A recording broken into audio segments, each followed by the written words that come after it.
कृष्णा परम किमपि तत्त्वं न जाने।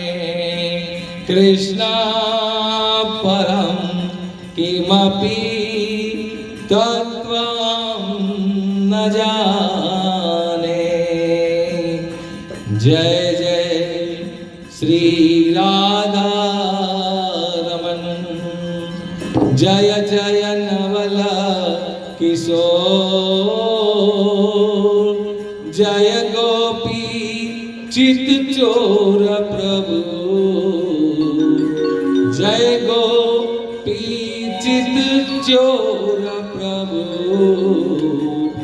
जय जय माखन चोर। जय जय माखन चोर।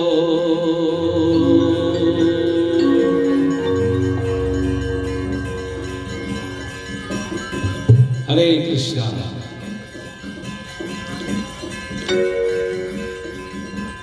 आइए आज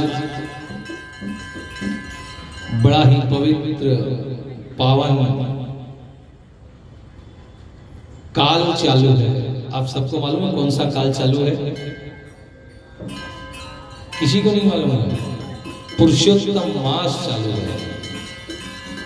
कहते हैं इस मास में अगर कोई छोटा मोटा भी दान करता है ना, उसका करोड़ों गुना लाभ मिलता है। पहले तो ये जान लीजिए, ये पुरुषोत्तम मास, ये अधिक मास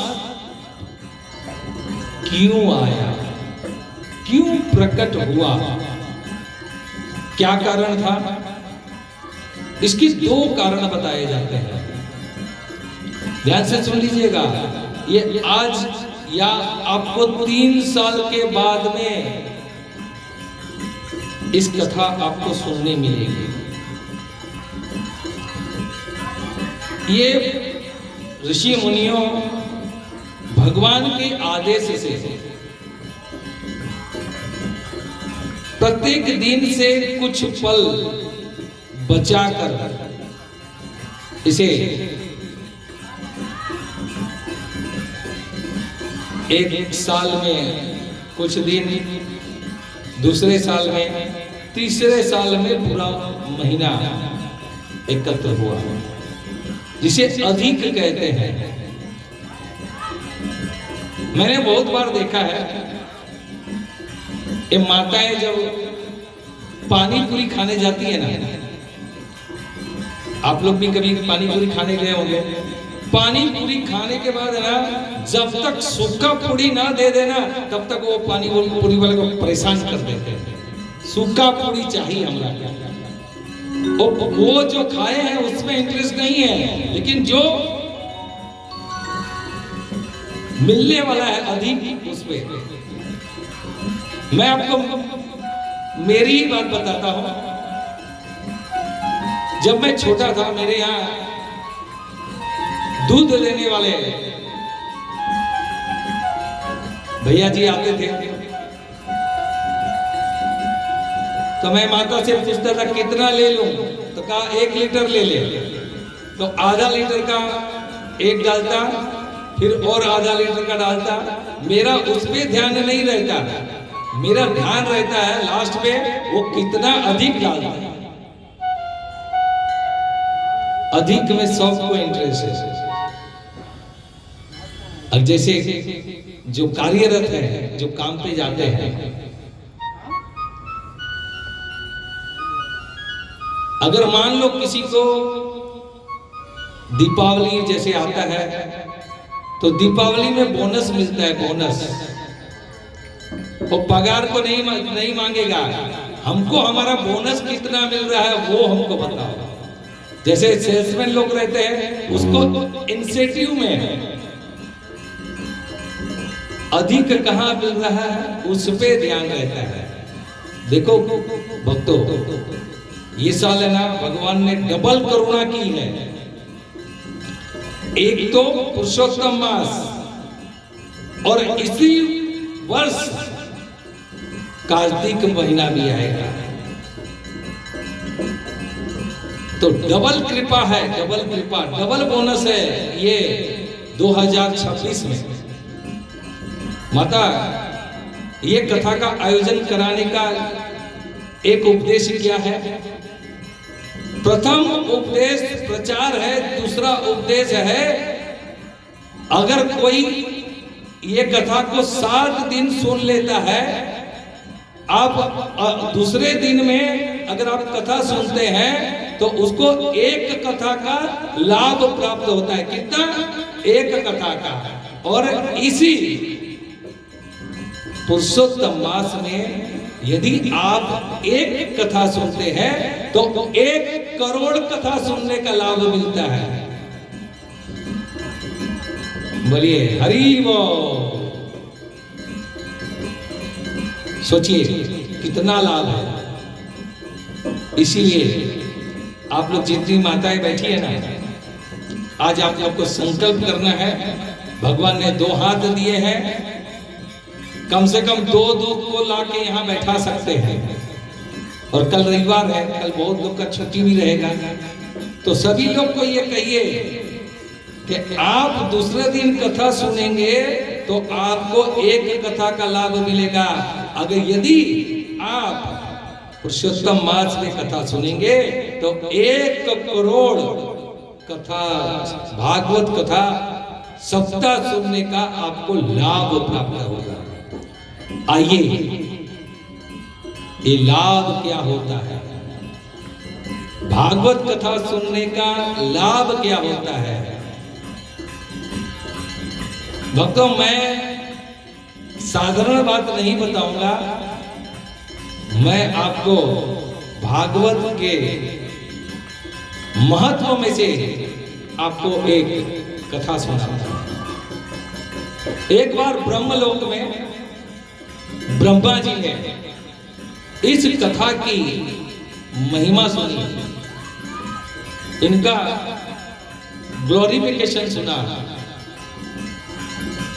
तो कहा इतना लाभ होता है, मैं कैसे मान लूं? कुछ प्रमाण है? तो नारद जी ने क्या कहा, एक काम करो प्रभु, एक तूला बनवाओ। आपको कितने लोग को मालूम है तूला क्या होता है? तूला मालूम है? हाँ, तो ये माता जी ने कथा सुन रखी है, इसके लिए कहा इनको मालूम है। तूला यानी तराजू, इलेक्ट्रिक वाला नहीं, 2 पलड़ा वाला। तो एक पलड़े पर, ध्यान से सुनिएगा, एक पलड़े पर भागवत कथा सुनने का फल रखा और एक पलड़े पर सोमवार, मंगलवार, बुधवार, गुरुवार, शुक्रवार, शनिवार, रविवार, जितना भी आप व्रत करते हैं उसका 1 साल का फल रखा। कितना? 1 साल का फल, जो आप सोमवार, मंगलवार, बुधवार, गुरुवार, शुक्रवार, शनिवार, रविवार जो करते हैं आप देवी देवताओं के लिए, उसका फल रखा। लेकिन भागवत जी हिला भी नहीं, भागवत कथा सुनने का फल हिला भी नहीं। तो क्या कहा, क्या किया जाए?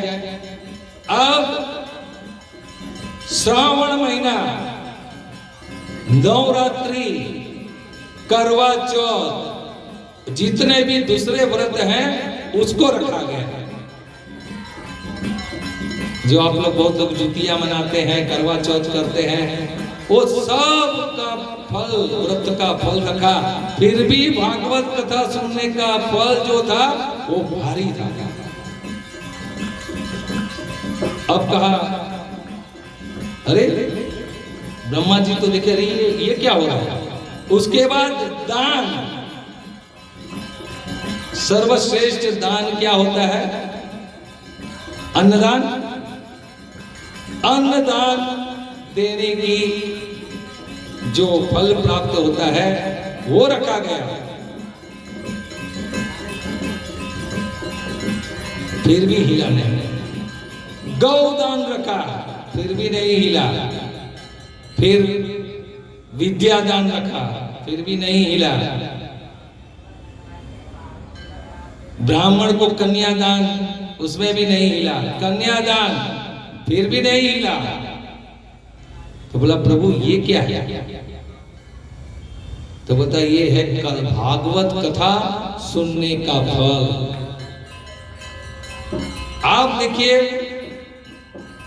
निर्जला व्रत रहते हैं बहुत लोग, करवा चौथ में अपने पति की लंबी आयुष्य के लिए दिन भर भूखे रहते हैं बिना पानी के, ये कितना शरीर को कष्ट करते हैं। यहाँ बोलो कुछ कष्ट है आपको?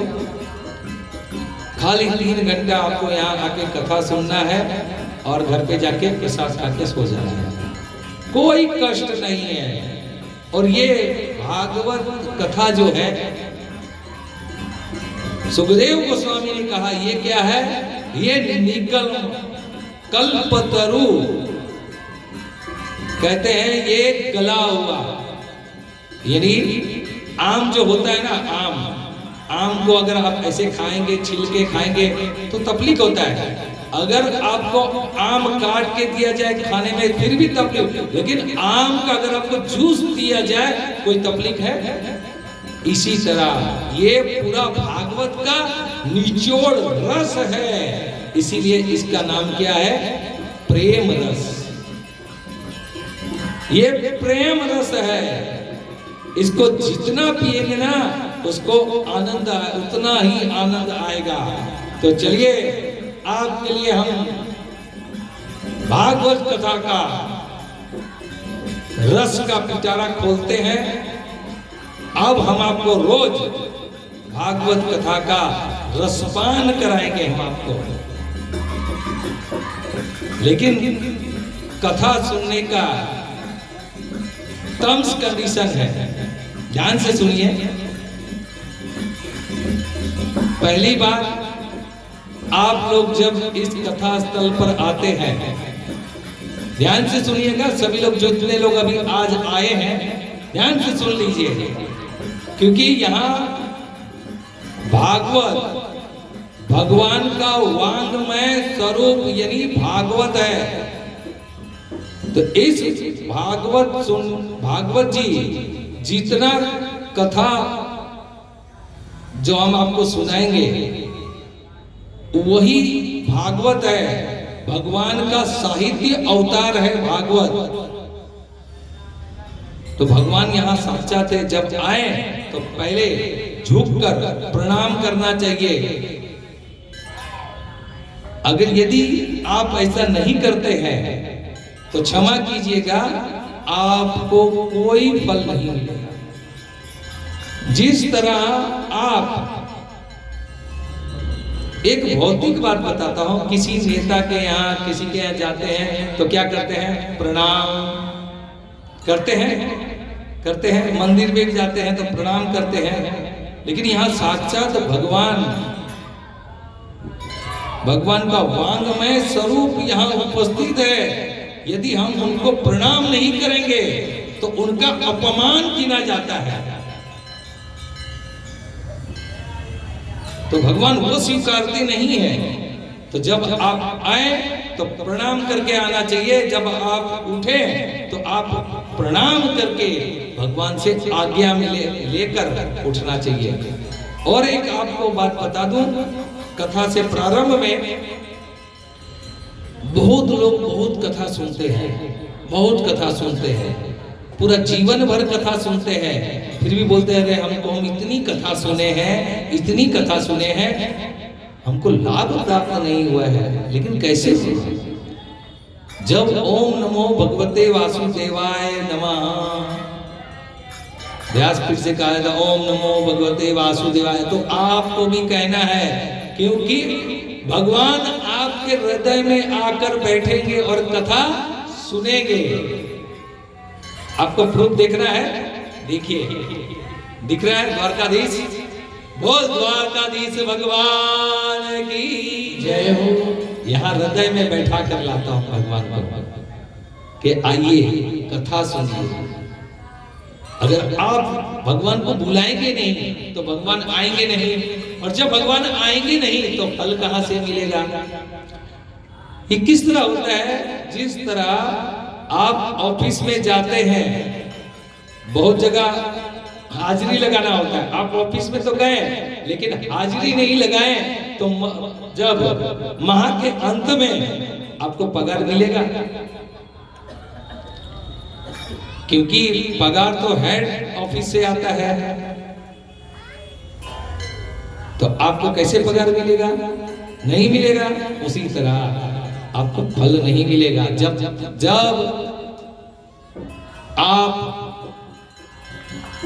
आरती हो जाए, आरती के बाद प्रसाद लेकर जाइए, तब आपको फल प्राप्त होता है।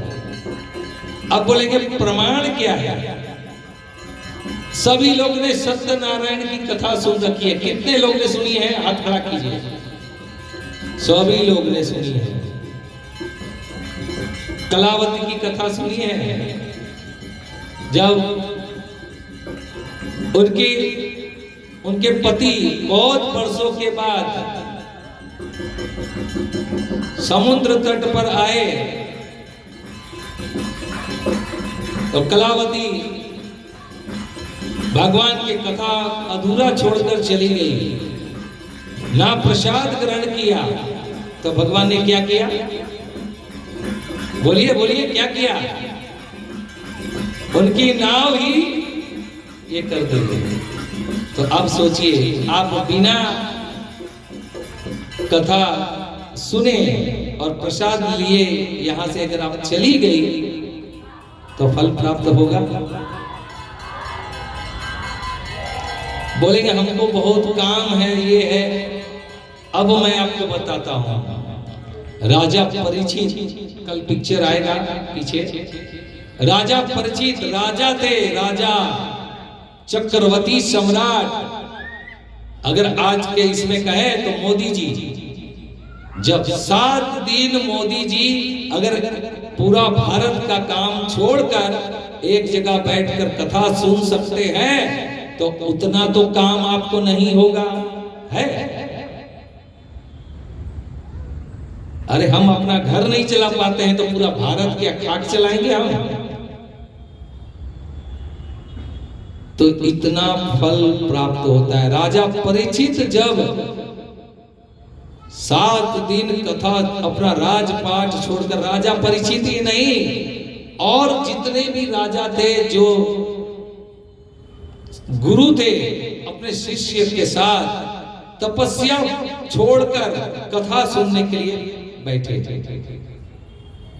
लेकिन अहो भाग्य, जब भागवत कथा आपके घर आंगन में, आपके आंगन में आ गया है, लेकिन ये कलयुग का प्राणी उसे लेना नहीं चाहता।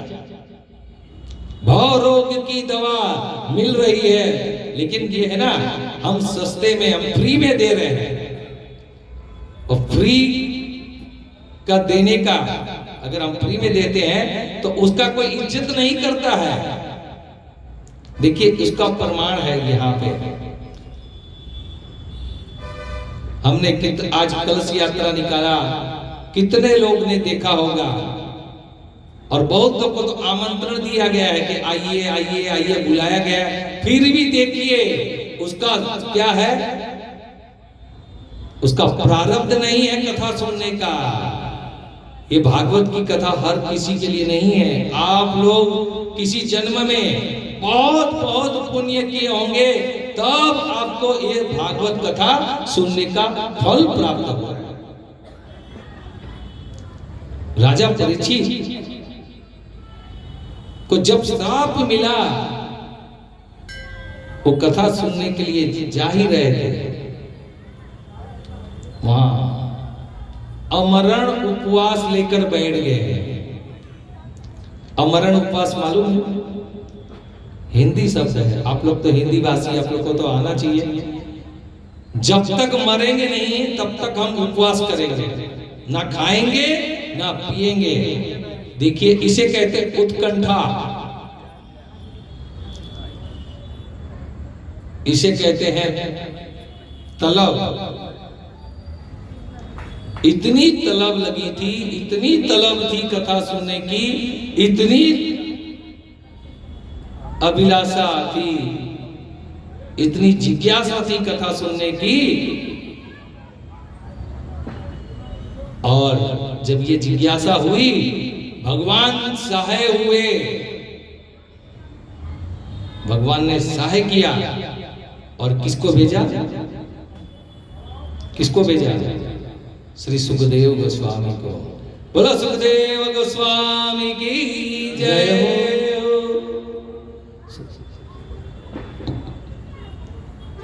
भागवत चूड़ामणि, व्यास देव पुत्र, राधा रानी के प्यारे ऐसे सुखदेव गोस्वामी राजा परीक्षित को 7 दिन कथा सुनाने के लिए उपस्थित हो गए। देखिए, ये है जब आप कथा सुनने का मन बनाते हैं तो भगवान आपको सहाय करते हैं।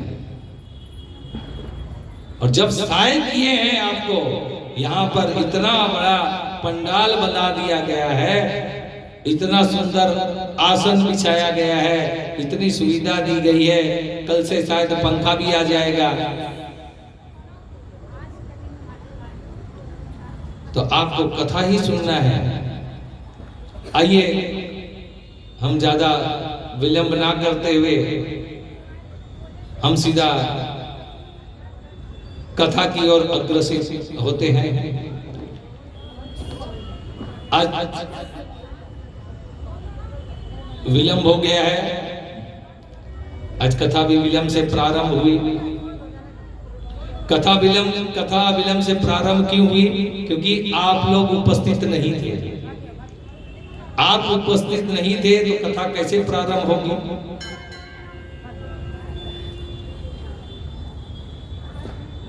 अगर आप लेट आएंगे तो कथा लेट ही चालू होगी। तो आप लोग से प्रार्थना है कि आप लोग समय से आने का कष्ट करें। तो आइए हम सप्तनिधि की कथा सुनाने वाले थे। पहले 1 घंटा समय बीत गया है। क्या समय हुआ है? 8:30 बज चुके हैं। हमारे पास 1 घंटा है। तो आइए हम भागवत जी की महिमा सुनेंगे, क्योंकि जब तक हम किसी चीज की महिमा नहीं सुनेंगे तो उस चीज की हम कदर नहीं करते। तो जब तक हम आपको उसकी महिमा नहीं बताएंगे तब तक आपको उसका पता ही नहीं चलेगा। जैसे मैंने अभी एक महत्व आपको सुनाया, और दूसरा भागवत का महत्व में हमारे सत गोस्वामी में से 2 गोस्वामी हैं, रूप गोस्वामी और सनातन गोस्वामी। ये दोनों का दक्षिण भारत में रामकेली गांव में उनका जन्म हुआ था। एक का नाम था संतोष और एक का नाम था अनुपम।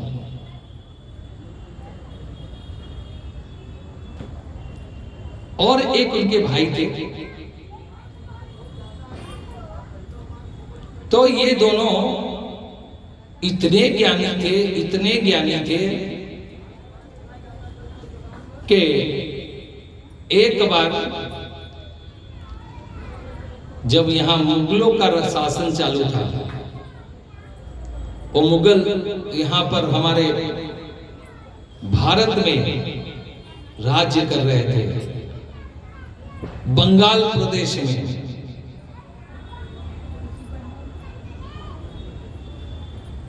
और बंगाल को पहले क्या कहा जाता था मालूम है आपको? गौड़ीय प्रदेश कहा जाता था बंगाल को। और वहां पर उनका एक मंत्री था। ये शाह नवाब हुसैन वहां के राजा थे। उनका एक मंत्री था। वो मंत्री किसी कारण उसको निकाल दिया गया है। अब इसकी कोई भूल नहीं थी, फिर भी निकाल दिया राजा ने। अब ये घूमते घूमते दक्षिण में पहुंच गया और पहुंचा, और यही दोनों संतोष यानी सनातन गोस्वामी, उनसे उनकी भेंट हो गई। और ये सारवत ब्राह्मण थे। और ये आए उनके पास, तो सनातन गोस्वामी ने क्या कहा कि आपके राजा ने आपको आपके कार्यरत से, आपके कार्य से अप्रसन्न है, इसीलिए आपको निकाल दिया है। तो बोले ऐसा क्यों हुआ?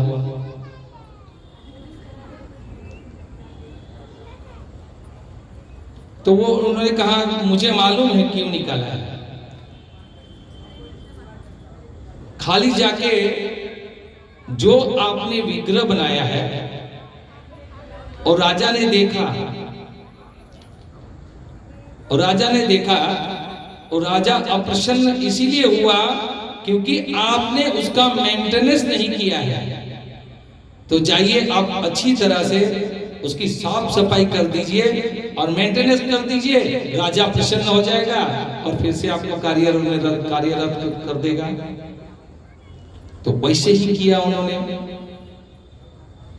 गए और जाके मेंटेनेंस कर दिया अच्छी तरह से, चकाचक। वो मंदिर जो विग्रह था,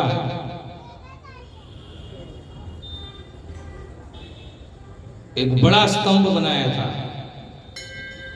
वो राजा ने बनवाया था। तो उसको राजा ने बड़े प्रेम से बनाया था। तो ये वहां गंदगी लगी थी, इसीलिए राजा ने उसको निकाल दिया था। ये कौन कह रहे हैं? ये वो मंत्री से सनातन गोस्वामी कह रहे हैं, जाओ उसको अच्छी तरह से साफ सफाई कर दो, फिर से राजा आएगा देखेगा और आप कह दीजिएगा मैंने बनाया है। उसी तरह वैसे ही किया। वो मंत्री गए वहां, अच्छी तरह से साफ सफाई किया, जाके अत्तर वत्तर लगा दिया, बहुत अच्छी तरह सुगंध आ रहा था। तो कहा अरे ये किसने किया? तो मंत्री आया, बोला मैंने किया। तो शाह नवाब हुसैन बहुत प्रसन्न हुआ, कहा अरे आपने किया? तो बोला हाँ। तो बोला बहुत बढ़िया, बहुत बढ़िया, बहुत अच्छा है, आप फिर से कार्यरत हो जाइए। तब कहा आपको कैसे पता चला कि मुझे क्या चाहिए? तब उन्होंने कहा मैं दक्षिण भारत में गया था, वहां पे संतोष नाम का एक ब्राह्मण मिला था, उन्होंने मुझे ये सब बताया, कहा उसे तत्काल बुलाओ। तो दोनों भाई को बुला लिया और अपने यहाँ मंत्री का पोस्ट दे दिया उनको। जैसे अपने सरकार में कोई दूसरे पक्ष के नेता कोई आते हैं तो उसको कैसे एक फाइनेंस डिपार्टमेंट दे देता है और एक को डिफेंस मिनिस्टर बना देते हैं, उसी तरह दोनों को राज पद दे दिया। अब ये मुगलों का शासन चालू था।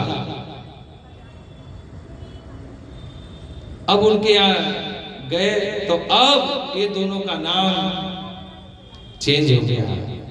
एक का नाम हुआ तब्बीर खान और एक का नाम हुआ साकर मलिक। अब ये दोनों काम करते करते करते एक दिन चैतन्य महाप्रभु का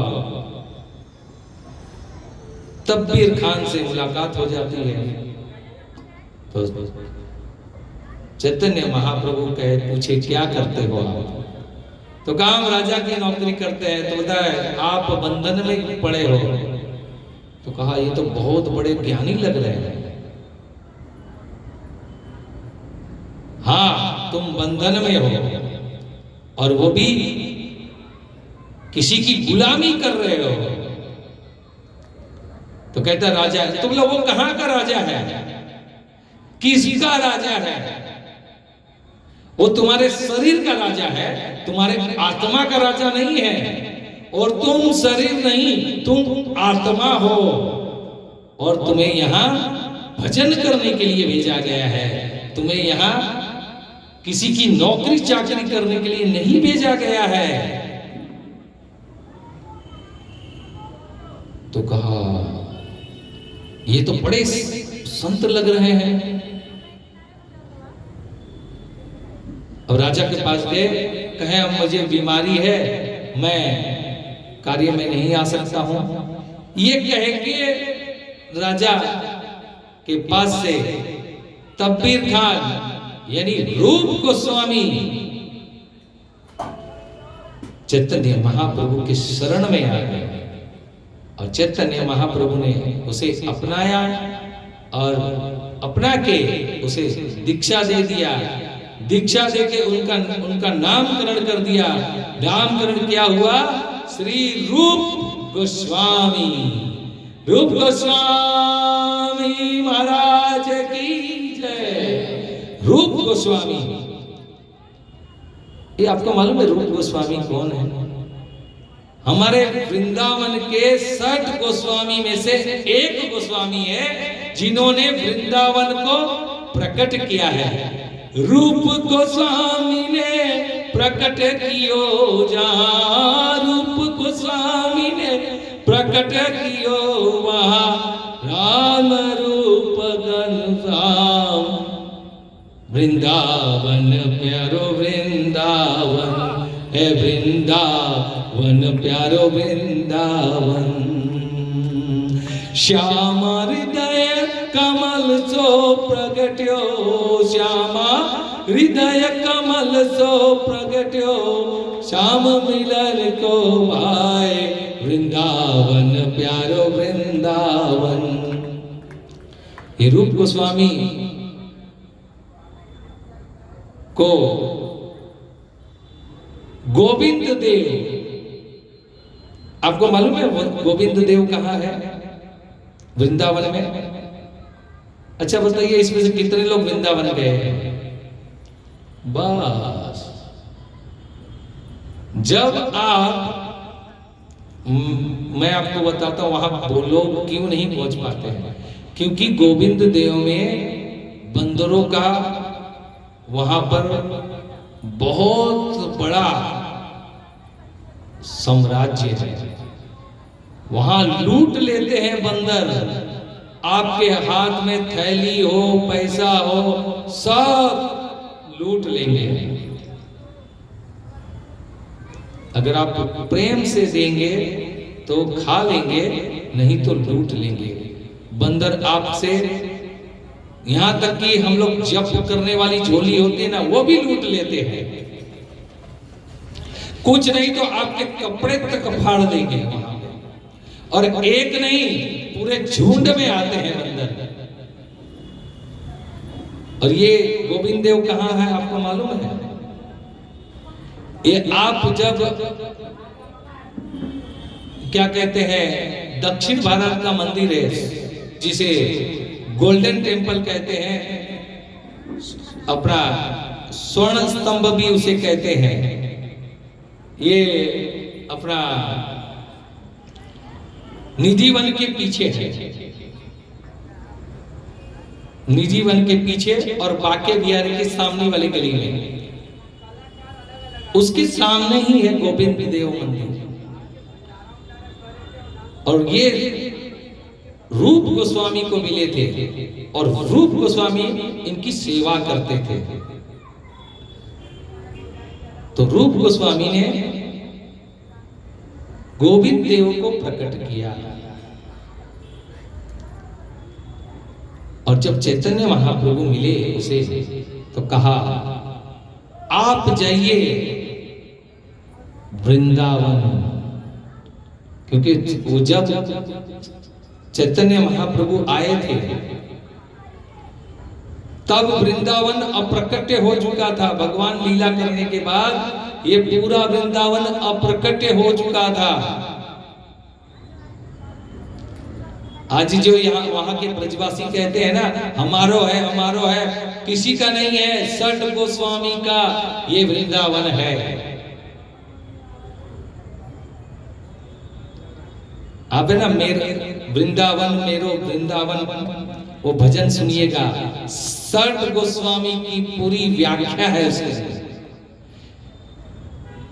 इसीलिए मैं आपको सप्तनिधि की कथा सुना रहा हूं। पहले रूप गोस्वामी जी ने प्रकट किया, किसे? गोविंद देव। बोलो गोविंद देव भगवान की जय हो। आपको मालूम है गोविंद, मालूम है? किसको मालूम है गोविंद यानी क्या?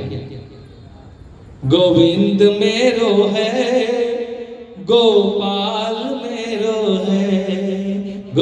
गाइए, गोविंद मेरो है, गोपाल मेरो है। श्री बाके बिहारी नंदलाल मेरो है। श्री बाके बिहारी नंदलाल मेरो है। गोविंद मेरो है, गोपाल मेरो है। गोविंद मेरो है, गोपाल मेरो है। श्री बाके बिहारी नंदलाल मेरो है। श्री बाके बिहारी नंदलाल मेरो है। गोविंद मेरो है, गोपाल मेरो है। गोविंद मेरो है, गोपाल मेरो है। श्री बाके बिहारी नंदलाल मेरो है। श्री बाके बिहारी नंदलाल मेरो है।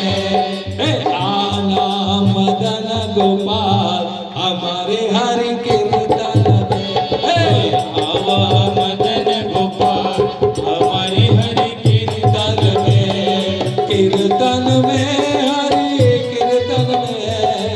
कीर्तन में हरि कीर्तन में। आना मदन गोपाल हमारे हरि कीर्तन में। आवा मदन गोपाल हमारे हरि कीर्तन में। आना मदन गोपाल हमारे हरि कीर्तन में। आना मदन गोपाल हमारे हरि कीर्तन में।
निधि में से प्रथम निधि हुए गोविंद देव भगवान।